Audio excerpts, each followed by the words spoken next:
دور حاضرہ۔ کچھ دیر کے بعد عالم دین ڈرائنگ روم میں تشریف لائے۔ بڑے اخلاق سے ہم سب سے ملے، حال احوال پوچھا اور پھر پیشتر اس کے کہ ہم ان سے کوئی سوال پوچھتے، انہوں نے دور حاضرہ کی دین سے بے تعلقی بلکہ بے دینی کا تذکرہ چھیڑ دیا۔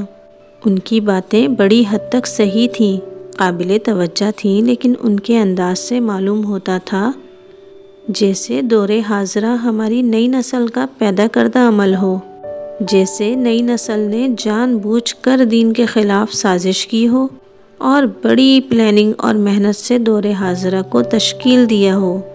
میں چاہتا تھا کہ ان کی خدمت میں عرض کروں کہ عالی جاہ دور حاضرہ ہماری نئی نسل کا پیدا کردہ عمل نہیں ہے، بلکہ عالمی حالات نے دور حاضرہ ہماری نئی نسل پر عائد کیا ہے۔ نئی نسل نے یہ ظلم ہم پر نہیں کیا، الٹا وہ تو خود مظلوم ہے اور علماء دین کی ہمدردانہ توجہ کی مستحق ہے۔ صاحبو، زندگی بھر میں بڑے بوڑھوں سے دور حاضرہ کے خلاف غم و غصے کا اظہار سنتا آیا ہوں۔ جب میں 5 سے 15 سال کا تھا تو ہمارے محلے کے بڑے بوڑھے دور حاضرہ کے خلاف غم و غصے کا اظہار کیا کرتے تھے۔ یہ 1910 سے لے کر 1920 کی دہائی کی بات ہے۔ محلے کی بڑی بوڑھیاں دور حاضرہ کو بے نطق سنایا کرتی تھیں۔ وہ دور حاضرہ سے اس قدر زچ تھیں کہ اعلانیہ اسے بد دعائیں دیا کرتی تھیں، اور جناب والا، ان دنوں ان کے لیے دور حاضرہ ہم تھے، محلے کے 5 سے 18 سال تک کے بچے۔ ہم تعداد میں 15-20 تھے۔ جب ہم اپنے اپنے گھروں میں بیٹھے ہوتے تو بڑے بوڑھے، خصوصاً بوڑھیاں، ہمارے وارے نیارے جاتے اور ہمیں اپنی محبت سے لت پت کیے رکھتے، لیکن جوں ہی ہم گھروں سے نکل کر محلے کے چوگان میں پہنچتے تو ہم دور حاضرہ بن جاتے۔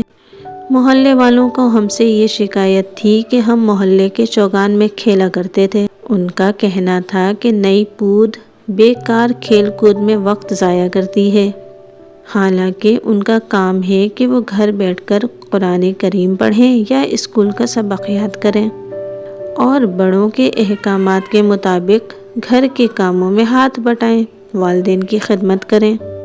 دراصل ساری مشکل یہ تھی کہ محلے کے بچے گیند سے کھیلتے تھے اور محلے کے چوگان میں جہاں وہ کھیلتے تھے چاروں طرف نالیاں بنی ہوئی تھیں جن میں گندا پانی بہتا تھا، اور ہمارا گیند کوشش کے باوجود نالیوں میں گر جاتا اور گندے پانی سے بھیگ جاتا تھا۔ پھر اس گیند سے گندے پانی کے چھینٹے اڑتے اور چوگان سے گزرنے والے نمازیوں کے کپڑے پلید ہو جاتے تھے، یا پھر ہم گیند کو ہٹ لگاتے تو وہ چوگان کے ارد گرد بنی ہوئی چھوٹی اینٹ کی حویلیوں کی کھڑکیوں سے گھروں کے اندر جا گرتا اور سارے گھر کو پلید کر دیتا۔ اس پر محلے کی بڑی بوڑھیاں کھڑکیوں میں آ کر کھڑی ہو جاتی اور نئی پود کو صلواتیں سناتی، دھمکیاں دیتی، بد دعائیں دیتی۔ وہ گھنٹوں کھڑکیوں میں کھڑی ہو کر بولتی رہتی۔ جب وہ بول بلاوے سے تھک جاتی اور اندر چلی جاتی تو چھپے ہوئے، دبکے ہوئے، ڈرے ہوئے بچے اپنی اپنی کمین گاہوں سے نکل کر پھر میدان میں جمع ہو جاتے۔ پھر وہ سب انتقاماً بڑی بوڑھیوں کی نقلیں لگاتے، ان کا مذاق اڑاتے، پھپتیاں کستے اور بڑی بوڑھیوں کی زبان درازیوں سے انتقام لینے کے لیے بڑی محنت سے 10-12 دنوں میں ایک پٹاخہ تیار کرتے۔ جب وہ تیار ہو جاتا تو بڑے اہتمام سے ایک خاص وقت مقرر کرتے، پھر سب سے بڑا لڑکا چوگان کے گرد کی کسی دیوار پر وہ پٹاخہ پورے زور سے دے مارتا۔